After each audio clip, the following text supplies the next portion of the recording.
Welcome to another Wilde Talk, and thank you, Shirley, for sharing your story. Absolutely. Tell me about your life prior to Mexico, or the last chapter before moving to Mexico. The last chapter of my life. I was so blessed. I lived in Canada. I lived on a ranch. I worked full time, about 50 to 70 hours a week, which was my custom. I loved my life. I was absolutely blessed. I traveled a lot, and I lived 12 hours away from my grandchildren, so I got to see them. Everything was as close to great as you're going to get. So yes, I had a wonderful, wonderful life. I truly did. And what were you doing for work? I worked for a marketing company that I'd been with for 26 years, and I'm still with them part-time. And I also always had my own business on the side.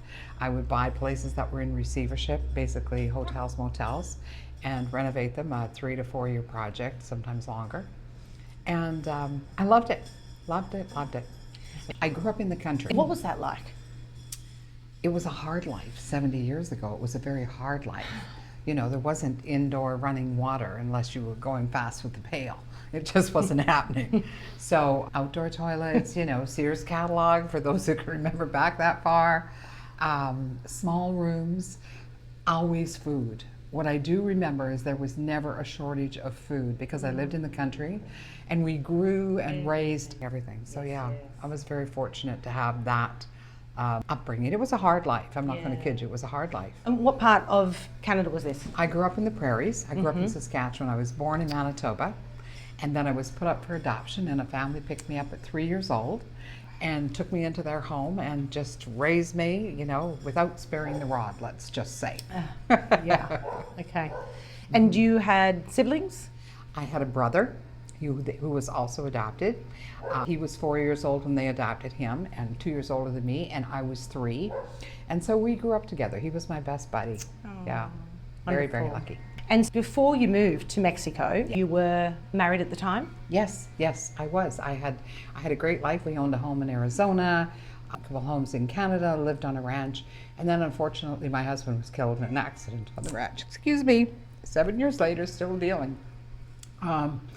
So that kind of changed everything. I'm so grateful that I had that chapter because it was a wonderful, wonderful chapter. But when that happened, I really needed to assess my life. Where was I going to go? What was I going to do? And I knew that hiding under the bed for the rest of my natural life wasn't a good option.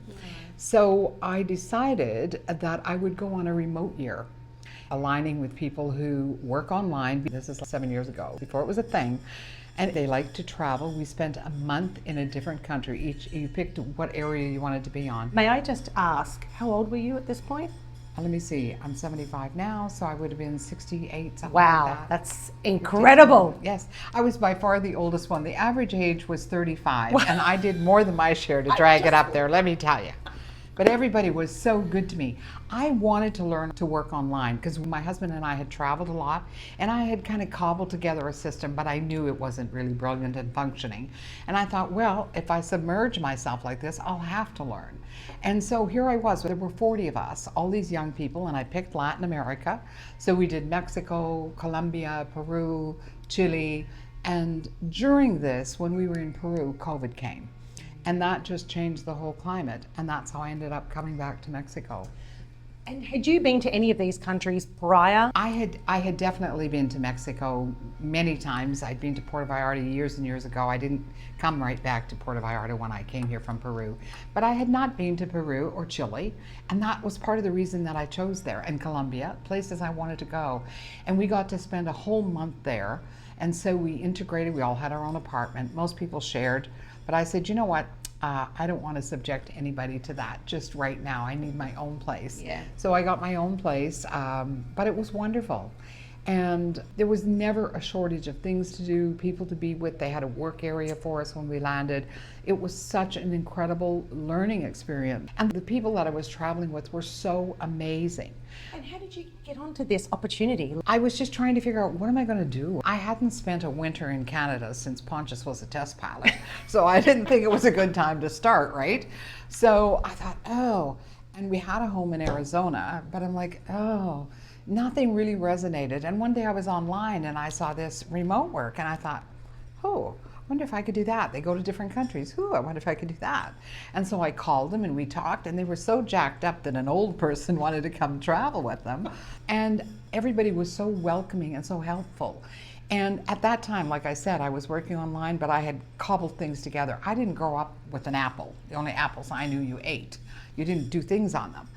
And so one day I was having all these issues, I just couldn't seem to do anything. And we had our own little rooms in the workspace. So I sent out a message, we had like a chat group, and I said, if anybody can help me, I have some issues. And I wrote 10 things on the board that I was having trouble with. And they came into the room and they're like, oh, we'll take that one. And in 2 minutes, they were showing me how to fix things. And I remember one of the younger ones, I think he was 19, and he says to me, oh, my grandma always needs help too. I'm like, oh, alrighty then. But it was wonderful. And then, of course, COVID came and all that changed. Right. So tell us about that, because was this when you had to make a decision where to go? I did. Right. I did. And of course I'm Canadian, but at this point I had leased my homes in Canada out. I leased my home in Arizona out. I didn't want to go back to Canada because it was cold, and where was I going to go? And nobody knew really what COVID was. Yes. So I didn't want to, and most of my friends were of a similar age, and they had some kind of a medical issue. Yes. So I'm thinking, ew, I really don't want to do that. Where can I go? And I thought, I want to go back to Mexico. And of course I had no paperwork, nothing that would allow me to come here, but a determination. And so on my third attempt to come here, I was actually successful in getting out of the country. And the group had really thinned by then. They wanted us to go back to our own countries. And I didn't want to. I'm just a little bit of a rebel there. And You mean a wild woman? yeah, that'd be it. That'd be it. That's probably why we resonate. So yes, I got a call one day. The coordinator for our group was from Mexico, and he called me and he said, Shirley, there's 3 planes coming in for nationals. Do you want to come down to the embassy and see if you can get on? We can't book anything in advance, but you want to come and see if you can get on? And I'm like, well, yeah, nothing ventured, nothing gained, and if I don't try, I'll never know. So for the 3rd time, I packed everything up, I went down, and I'm sitting in the embassy. We kind of told them the story, and everybody's out in lines. Peru was very militant, by the way, about this whole thing. And I am a person of faith, and I'm sitting there and I'm praying and I'm saying, you know what, God, if you just let me go out of here, I promise I'll do the best I can wherever I land. I'll try to help people. And I had lived in Latin America once before, so I had my pockets kind of jammed up with bribe money, but they weren't having any part of that at the embassy. They're like, no, we can't do that here. Yeah. So while I'm sitting here in my quiet moment, a woman tapped me on the shoulder and said, come, we have a seat for you. Oh. And so that's how it happened. I got on a plane with 300 nationals and ended up in Mexico. I went back to Cabo San Lucas because I didn't want to go where most of my friends were, because, as I say, one of my best friends in Mexico is a quadriplegic, and I didn't want to give her COVID because nobody knew what that was. Right. And so I went to Cabo San Lucas, and the rest is an evolution of options being presented and just choosing what was available. How long were you in Cabo San Lucas? About 6 months in total, back and forth the last few months. Because I got into the country without really appropriate paperwork, I thought, this is not happening again. I knew that I needed to have some sort of a place where I could land. I knew the US was not going to be it, even though I had a home there. Canadians can only spend 6 months there without residency, and I thought, that won't work. What if something happens in the middle of winter? So I thought, well, I'll get my residency for Mexico. And my friend who was helping me with all of these choices and examining the options knew a lawyer here in Puerto Vallarta and said, let's go to Puerto Vallarta. And so we did. And I came, and I had been living in Airbnbs for a while by then. And they were lovely. They were really beautiful. But when I got up in the morning, I could have been in London or China or Chicago. There was no identifying markers. And I said, when I wake up in the morning, I want to know where I am.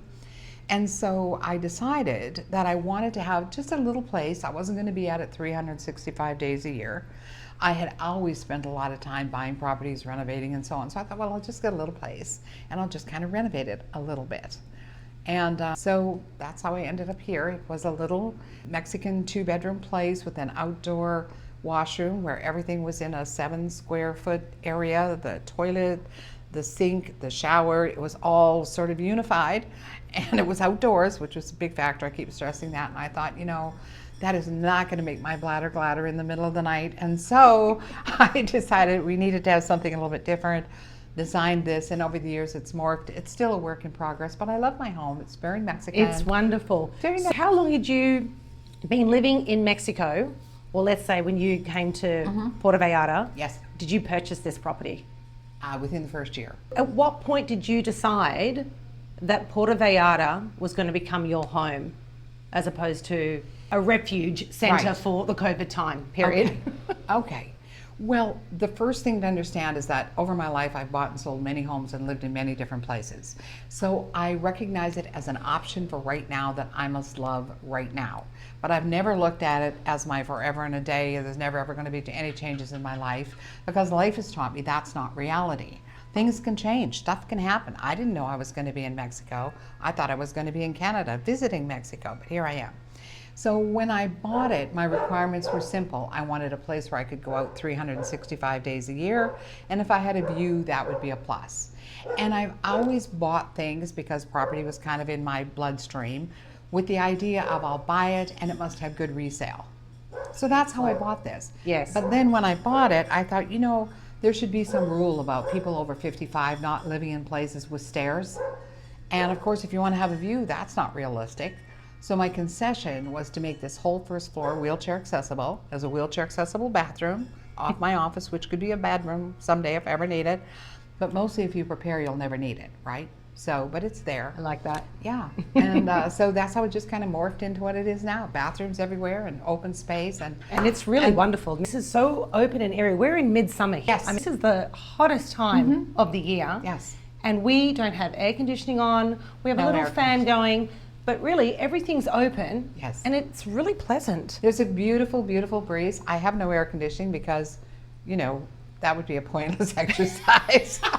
That's right. My ceiling fans run 24 hours, 365 days a year. Yeah. Just because I want to keep the air moving and the moisture moving and Yes. so on.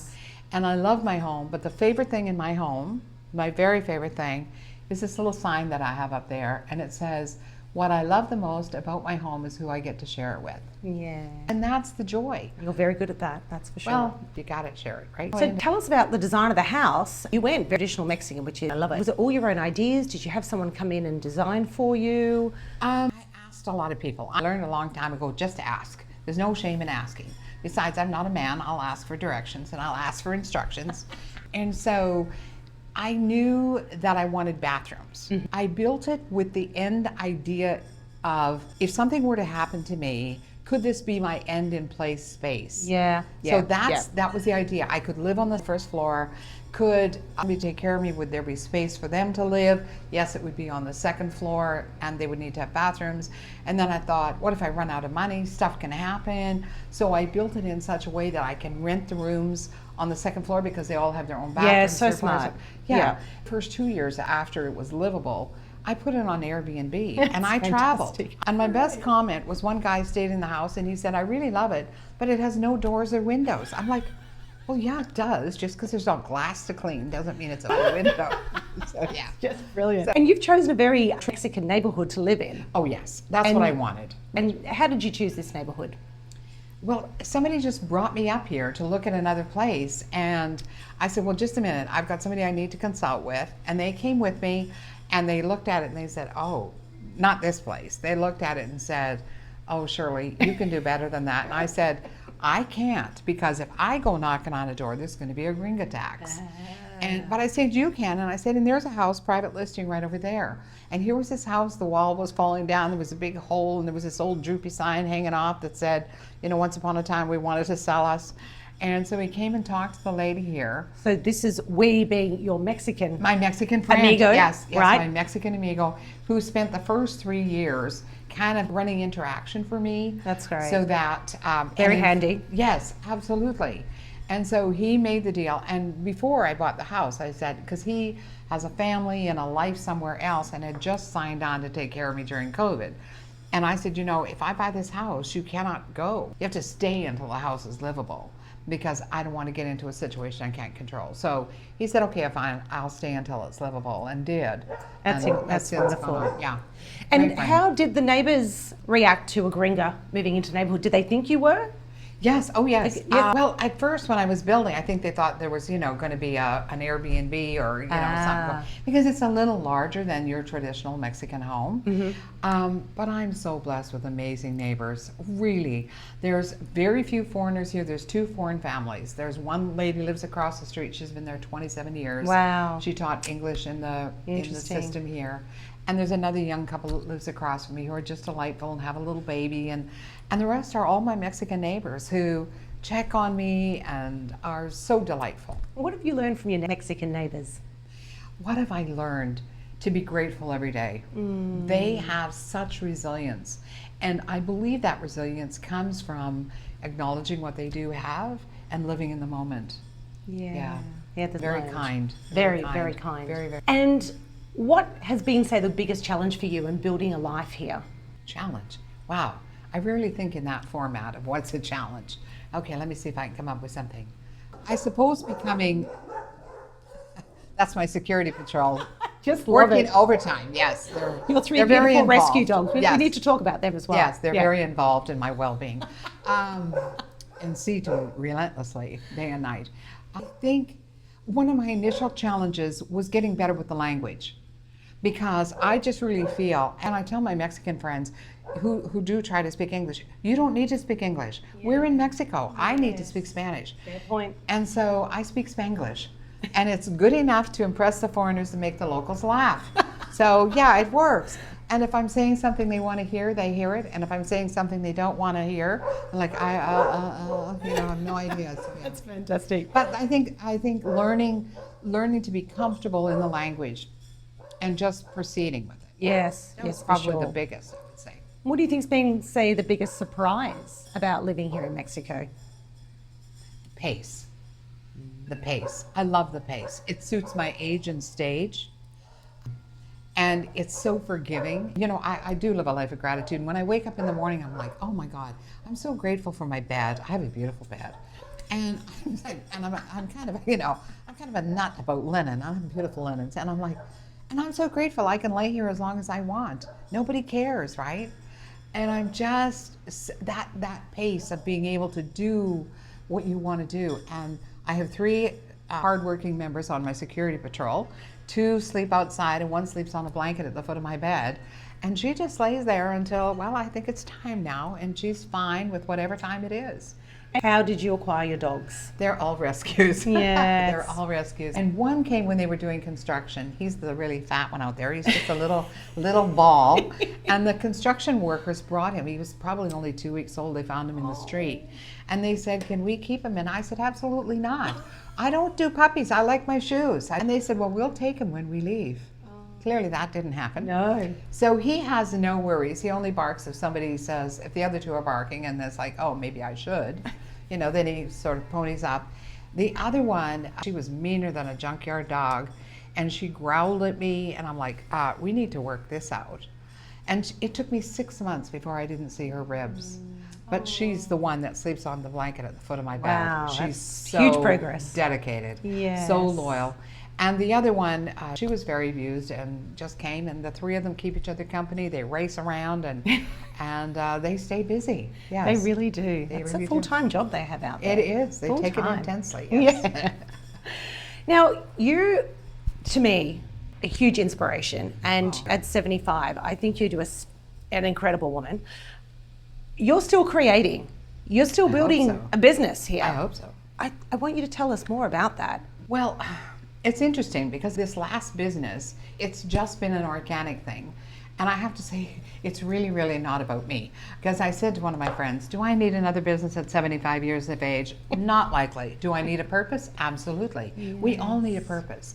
And in this business, I'm actually able to tap into something that I love, which is food and food related, and help people that I care about, which is people who are on the street, and they're not looking for a handout, they're looking for a hand up. They're just looking for a little bit of help. And in some small ways, I'm able to help provide that. So that's my focus and mission behind this last venture into the business world. And it's just happened organically. And I think one of the things that's working for me is I'm at 75 very aware of what I'm prepared to do and what I'm not prepared to do.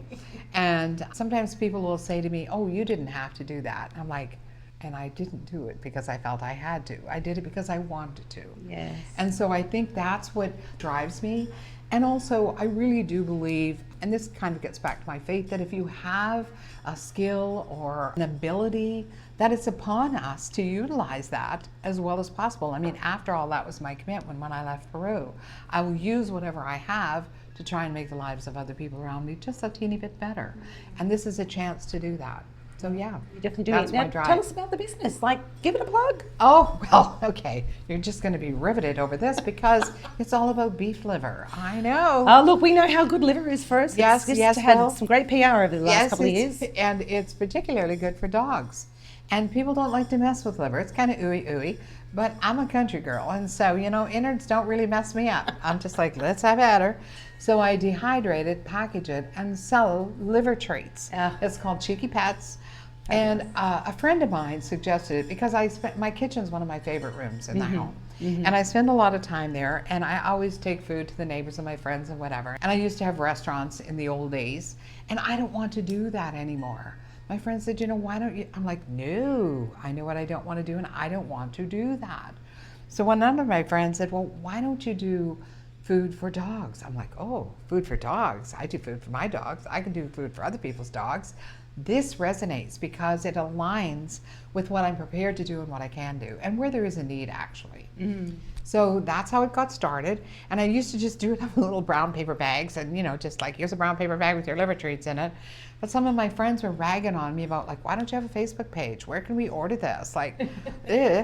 And I'm like, oh, I can't do anything because I don't have a label and I don't do graphics. And I was talking to another one of my friends who said to me, well, did you forget about me? I do graphics. We finished our conversation about other things, and about an hour later, he sent me graphics with Chiki Pets and this. I'm like, oh, okay, well, I guess that argument's out the window. And so it's just organically moved forward. And I love it, I will say.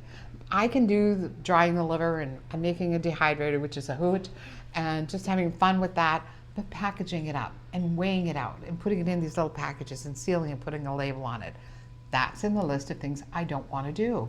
So I have some people who are connected to Angel's Kitchen who are going to help me package. They're happy to do it, and they will be paid in cash and in food. It's just because I think that's something that works. It's a win-win, right? For everyone. Absolutely. So that's what kind of drives it. And I'm always looking to move more, not because of the income that comes in, but also a percentage of it goes back to the kitchen. But more importantly, it provides active, rewarding activity for the people who are packaging it and involved with it. So that's my purpose. Yes. Your purpose, and has it a also purpose. gives them purpose, right? Exactly. It has a great shelf life. I can package it up when I'm here. I can package it up, put it away, and then I can get on. You know, when you're in the restaurant business, and I had restaurants in my other life, you're on call 24/7, because when the restaurant's not open, you're preparing. When you're not preparing, you're shopping. And when you're done all that, then you're cleaning up. And there's no such a thing as having a really good quality place and not being present yourself. Yes. Your presence is part of the success of your negotiation Very and your much. business. Yes. So yeah. Oh, I think So that's what wonderful. happened there. So has Chiki Pet's been going now? Oh goodness, we just started a few months ago. I've probably been making doggy treats for well over a year for my friends, and of course for my security patrol. They love it. So you just mentioned something in your past life. Yes, ooh. So many reinventions do you think you've had over the years? Oh goodness, you know, I've probably had over the years, I would say 6 or 8 reinventions. Wow. My life has been blessed. You know, my family would not say that. My family would say, oh, you had a hard life. I choose not to view it that way. Yeah. But everything was a reinvention. You know, I started out in a very unusual fashion. I was born in a prison. My mother was incarcerated, and in those days they didn't let you keep the children. I had polio, so I was that kid dragging her hoof behind her, and I didn't walk until I was 3. So at 3 years old, I was lucky enough that a family took me. So that was my first reinvention. Changed my name, changed my location. I can still taste the soap in my mouth from getting rid of all those bad words that I'd learned. Yes, indeedly. Got married very, very young. My husband was a good man, the father of my children, but we married for all the wrong reasons, truly, truly, as little children, really. And I remember my father saying, well, you can grow up together. He neglected to mention we'd grow in different directions. Yes. Right. Totally. Yeah. I'm so grateful that he has a good life now. He remarried, they had another child, and you know, always be my children's mother. And I'm grateful for that, and I'm grateful that I had them then. But that was another reinvention. Mm-hmm. And then I went out on my own, and I had to become that career person. Yes. And so I did that, and then I thought, oh, this is kind of a lonely life, and so I married again. Oh, I'm a repeat offender in the marriage department, let me tell you. So I married again, reason, slow learner, you might add to that list, because there's no free lunch. The only person who's going to take care of us is that gal we see in the mirror every day. At the end of the day, no matter how much someone loves you and adores you, and we're responsible for ourselves, right? Yes. Whether it's good or whether it's bad, I take full responsibility for how things have turned out. Yes. So anyway, we did that for a while. That didn't really fly nice. And then I focused on my career through all of this. I was, by all standards, epically successful.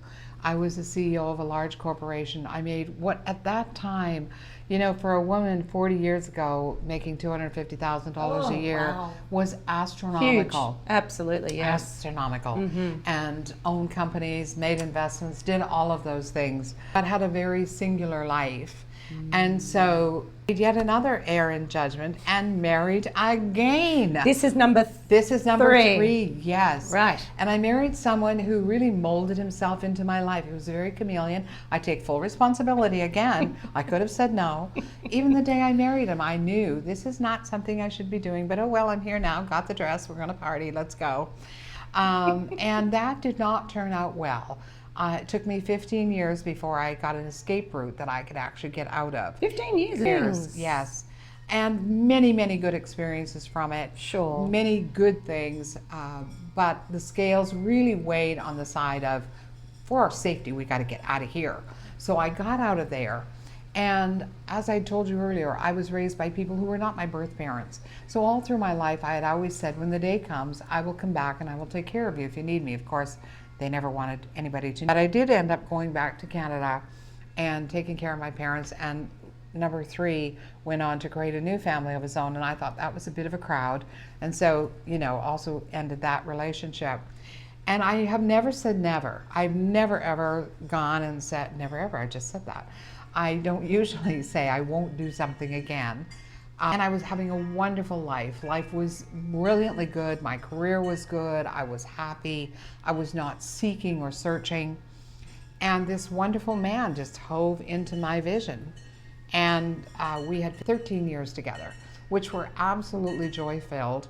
I never looked anywhere else at anyone else during all of that time because he was just, why would I need to? I had a beautiful life, and he shared my life. He didn't complete me, I didn't complete him, but we shared each other's life. You complemented one another. Yes, and he restored my faith in humanity and was such an incredible human being. And that was a really wonderful chapter in my life.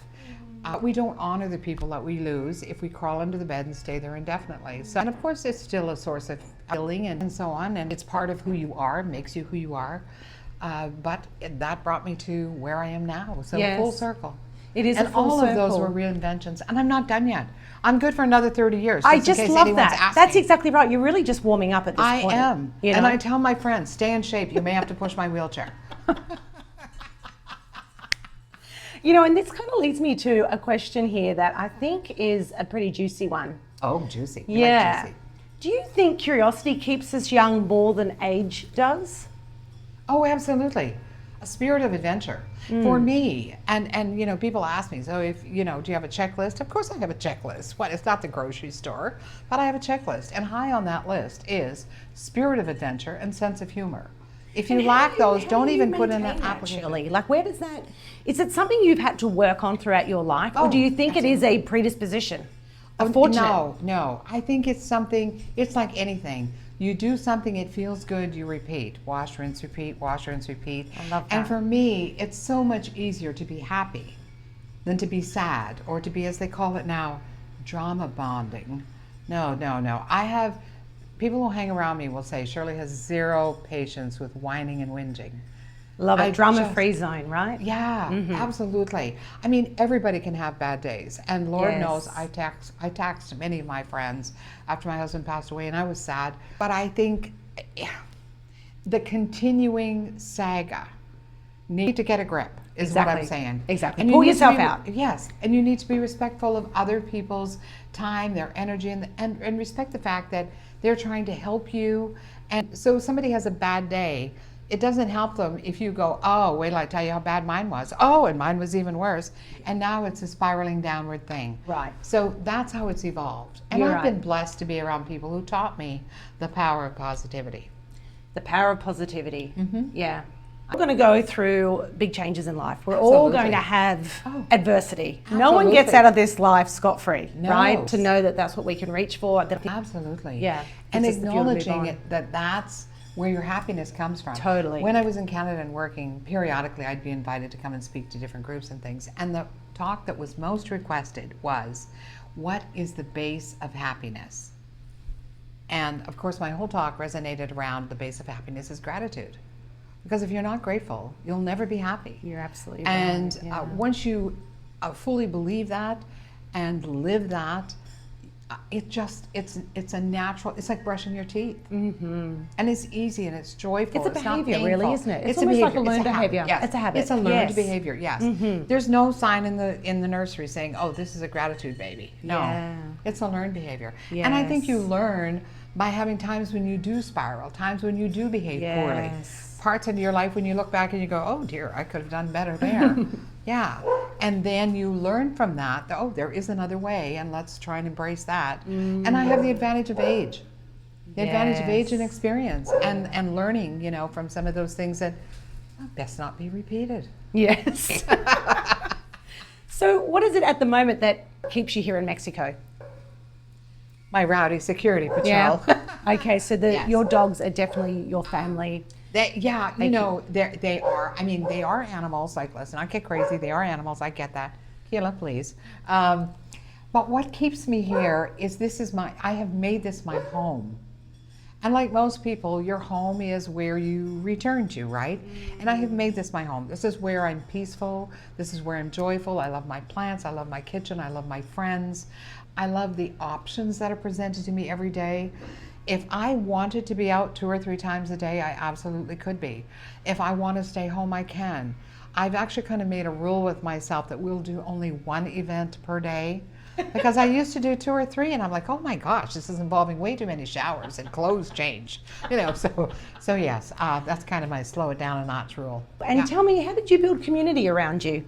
Was it easy for you to make friends here? Well, let me just clarify that and say that, like everywhere, it's easy to make acquaintances, which are not necessarily the same as friends. And I think one of the things I was blessed to learn 30 years ago when I lived out of the country for 10 years is that just because somebody's from the same country and speaks the same language, it doesn't mean you're going to be bosom buddies. Note to self. Yes. So, and I also think that one of the things that has worked for me is that I realize I'm more comfortable around people who have the same moral fiber, who have some of the same, we're certainly Attitude. not the same thing. And I think Yes. one of the other things that's worked for me is I acknowledge the fact that, first of all, most of my friends are locals, they're Mexicans, but I have many foreign friends as well. But I acknowledge the fact that when foreigners come here, we're not getting the mamsy-pamsies, we're getting the strong personalities. And so you need to accept them as they are. And if it's an intolerable behavior, then you just need to, stage left. But Nice way to put it. yeah, Yes. but accept, because they're not going to change. We're not going to change. I mean, I can course correct. Sure. And Lord knows there's lots of places I should, but I'm not going to have a dramatic change. So I think that compatibility level, and also I think sometimes in friendships, there's a tendency to overkill. You meet somebody and 3 months later, like on to say you can't go to the washroom without checking with them how much toilet paper is going to be used. Like really, people. And so I've learned to say to myself, look, these people and I have survived before. Right. We don't need to be interwoven into each other's lives this dramatically initially. Yes. Give it some breathing space. Because in that breathing space, people will relax and you'll see more of the real person. Yes. And then it's over been a big time- lesson here for me in that respect yeah, too. Having said all of that, I would say that it takes a minute to establish your tribe. There's people that you will hang out with. There's people you'll be friendly with. Are they people that you tell where you told your diamond rings? Not necessarily. That's really a great way of putting it, actually. It's almost like some categories. But in terms of finding your community here, did you feel like it was a natural process? Was it easy enough to integrate into the Puerto Vallarta community? Oh, it was much easier than, I will tell you, the last place that I lived in Canada with my amazing husband was the most difficult community I ever integrated into. By far the most difficult. Here, there's none of that. Here, if you're welcoming, people are welcoming. If you're kind, people are kind. You just need to decide how far are you going to evolve in that relationship. And so, yeah, if you have any sort of kind vibe in you at all, you will not have any trouble integrating here in Puerto Vallarta or in all of Mexico if you so choose. People are exceedingly kind. Yes. Yeah. Could agree more. And what do you think might be a thing that people may romanticize about moving abroad? You know, or what's one thing that they would underestimate? The importance of enjoying your own company. I think, I'm Canadian and I have gone back several times. I have family and friends and so on. And I'm so gobsmacked about the pace, the need to be present, the need to be involved, the severe cases of FOMO everywhere you go. And here, it's much more relaxed. And I think you have time to really enjoy your own company. And many people don't realize how much fun they'd be by themselves if they just gave it a chance. You don't need to be surrounded by every Tom, Dick, and Harry. Yeah. You don't. It's so true, Shirley. Thank you. If someone is watching our Wilde Talk and wondering if it's time for their next Wilde chapter, Yes. what would you say to them? My advice would be, as I say to all people who are considering a change, don't make it about running away. Make it about running to. Oh, Make it about running to. Know where you're going, why you want to go there, what you hope to accomplish when you get there. Don't make it about running away, because then you're looking over your shoulder, am I away yet, am I away yet? Make it about where you're going to. so much. Yeah. Yeah. That's what I would say. That's really powerful. Thank you. Shirley, it has been such a delight to have you on my Wilde Talk. And I think you're an absolutely sensational woman, and I am so proud to call you my friend here. Oh, so thank you for your time. It's been so touching. You've actually made me quite emotional. I have a I've tissue. absolutely I've loved this talk so much. Wonderful. So thank you, Shirley. Well, thank you for you. taking time to come and hear my story.